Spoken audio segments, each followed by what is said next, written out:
से आज हम कुछ ऐसी बातों को हम देखेंगे कि हम किस तरह से उस बाढ़ को जो हमारे गिर्द थी, जो हमारे घरानों के गिर्द थी, जो हमारा तहफ़्फ़ुज़ थी, कि इब्लीस हम पर निगाह नहीं कर सकता था, उसमें दाखिल नहीं हो सकता था, लेकिन आज क्या वजह है कि इब्लीस को इतनी जगह मिल गई है कि वो इब्लीस जौन सा है उसकी हुक्मरानी जिंदगी और घरानों के अंदर नजर आ रही है, इसलिए कि वो बाढ़ जो तहफ़्फ़ुज़ था, जो खुदावंद की हसूरी थी, जो खुदावंद ने लगाई थी, वो किसी ना किसी तरह से गुनाह के वसीला से गिर गई है। हम आज खुदावंद के कलाम में से चंद एक बातें सीखेंगे कि हम अपने घरानों की घिरी हुई दीवारों को हम कैसे तमीर करें। हमारे चारों तरफ जो बाढ़ थी, अगर वो गिर गई है, वो टूट गई है, तो हम उसको कैसे दोबारा तमीर करें। कितने लोग चाहते हैं कि अपने घरानों के लिए वो दीवारों को, उस फसील को वो बनाए ताकि दुश्मन उनके घरानों के अंदर, दुश्मन उनकी जिंदगी के अंदर दाखिल ना हो सके। आप चाहते हैं कि अपनी फसील को आप तमीर करें। आमीन, हालेलुया। खुदावंद हमारा खुदा जौन सा है वही जंग करता है और वही लश्करों का रब है, और वो जंग जो करता है अपनी फौज का वो कैप्टन है और हम उसके साथ हैं। हमारा लीडर जंग में लड़ने वाला कौन है? वो खुदावंद है। हम एक हवाला यूब उसका पहला बाब और उसकी 8वीं आयत से खुदावंद के कलाम में से देखेंगे। खुदावंद के कलाम में यूं लिखा है, खुदावंद ने शैतान से कहा, क्या तूने मेरे बंदा यूब के हाल पर भी कुछ गौर किया?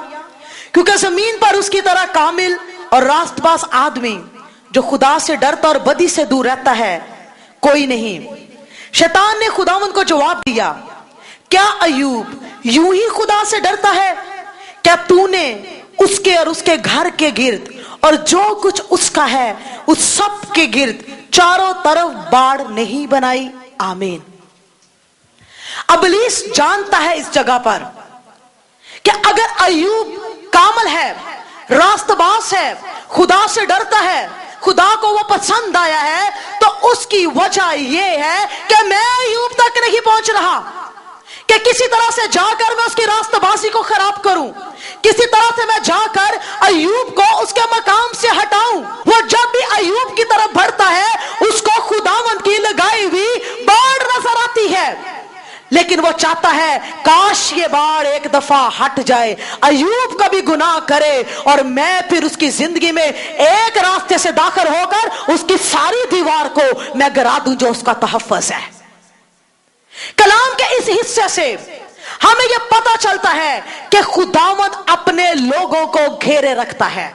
आप अपने खानदान पर, अपनी जिंदगियों पर गुजरे हुए सालों में, शायद जब आप बच्चे थे, नौजवान थे, निगाह करें, एक वक्त में बड़ी बरकत थी खुदावंद की, एक वक्त में बड़ी शादमानी और खुशहाली थी, लेकिन क्या वजह है कि आज वो दिन जोन से हैं वो नजर नहीं आते और इंसान दुखों में है? इसलिए कि इब्लीस ने उस दीवार के अंदर एक रखना डाला है, वो उसमें दाखिल हो गया, फिर एक और सुराख को उसने पैदा किया, एक और को किया, और तोड़ते तोड़ते एक वक्त ऐसा आया है कि वो सारी दीवार गिराने में कामयाब हो गया है। हम अपनी दीवार को बचा नहीं सके, लेकिन मैं आपको बताऊं, दीवार अगर इब्लीस ने गिरा दी है, हमारे लिए खुशी की बात है कि हम यीशु के नाम से उसका दोबारा तमीर करने की कुदरत रखते हैं। इसलिए कि हमारा खुदावंद जौन सा है हमारी दीवारों को, हमारी फसीलों को वो कभी टूटा नहीं रहने देगा।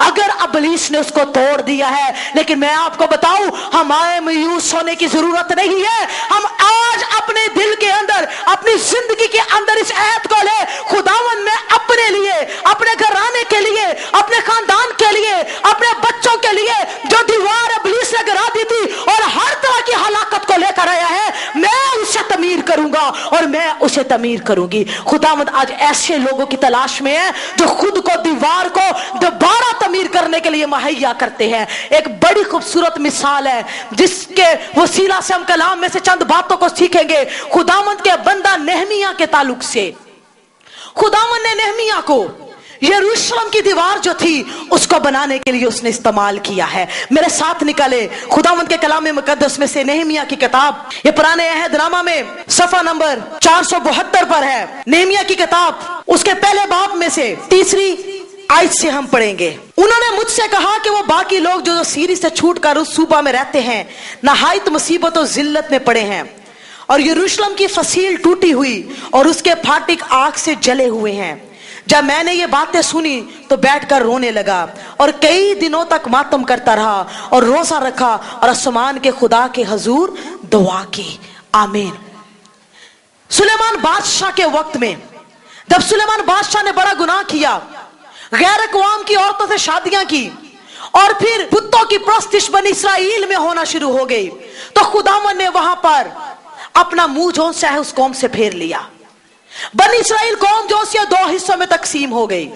आधे लोग इसराइल के कहलाते थे जिनका जो मरकजी शहर था वो सामरिया था, और आधे जो थे वो यरूशलेम के यहूदा के कहलाते थे जिनका मरकजी शहर यरूशलेम था। और जो इसराइल के लोग थे वो अलग सीरी में गए, और जो यहूदा के लोग थे वो 70 बरस तक वो बाबल की सीरी में वो चले गए हैं, इसलिए कि गुनाह हुआ है वहां पर। और गुनाह के वसीला से क्या हुआ कि दुश्मन वहां पर चढ़ आए, और दुश्मन ने आकर जो वहां पर लोग रहते थे उनको असीर कर लिया, अपना गुलाम बना लिया, और जो उनका शहर था उसको जला दिया, दीवारों को तोड़ दिया। अब उस शहर का कोई तहफ़्फ़ुज़ बाकी नहीं है, इसलिए कि यरूशलेम शहर की दीवार जो सी है वो गिर गई है। 70 वर्ष के बाद जब बाबल की हुकूमत खत्म हुई और फारसियों की हुकूमत वहां पर आई, तो उस हुकूमत के अंदर कुछ लोग जो से थे उस सीरी से वो वापस गए हैं, और लोग सीरी से वापस जाते थे और उनमें से कुछ वापस आकर वहां की हालत बयान करते थे। खुदावंद का बंदा नेहमिया जो है यहां पर फारस के बादशाह के महल के अंदर ये साकी है। दूसरे बाप की अगर पहली 2-3 आयत को पढ़े तो यहां पर लिखा है कि जो नेहमिया था वो बादशाह के हुजूर में वो साकी था, और साकी का ये काम होता था कि मैं का प्याला उसने बादशाह को देना होता था, और उसने बादशाह को देने से पहले उस मैं को चखना होता था कि कहीं इसके अंदर जहर तो नहीं मिला हुआ। इसलिए इस पोजीशन के लिए, इस काम के लिए किसी बड़ी अथॉरिटी के बंदे को रखा जाता था, किसी आम बंदे को यह मकाम नहीं मिलता था जो बादशाह की मैं को चख कर फिर बादशाह को देता था। नेहमिया जो इस जगह पर था यह महल में बादशाह के साथ रहने वाला शख्स था, इसने बड़ी ऐश देखी है, बड़ी इश्रत देखी है। बनी इस्राइल कौम तो थी जो थी वो सीरी के अंदर कॉलोनियों के अंदर पता नहीं कैसी गुलामी की हालत में थी, लेकिन कुछ लोग जो थे वो महल के अंदर पहुंचाए गए हैं। नेहमिया भी उनमें से एक था, बड़ी अच्छी हालत के अंदर है। लेकिन एक रोज जो लोग सीरी से लौट गए थे उनमें से किसी ने आकर उसको बताया कि यरूशलेम की जो फसील जोन सी है वो तो क्या है, वो टूटी हुई है और उसके फाटक आग से जले हुए हैं। ये शख्स जोन सा है ये बड़ी पोजीशन के ऊपर था और ये सोच सकता था कि मुझे क्या लगे, यरूशलेम टूटा है, अगर उसकी दीवारें गिरी है तो मुझे क्या फर्क पड़ता है, मैं तो अपनी अच्छी जिंदगी गुजार रहा हूं, मैं तो किसी खतरे में नहीं हूं। लेकिन मैं आपको बताऊं खुदावंद का ये बंदा जौन सा है जब इसने में टूटी हुई फसील के बारे में सुना तो ये खामोश नहीं रहा, इसने रोना शुरू कर दिया है, खुदावंद को पुकारना शुरू कर दिया है।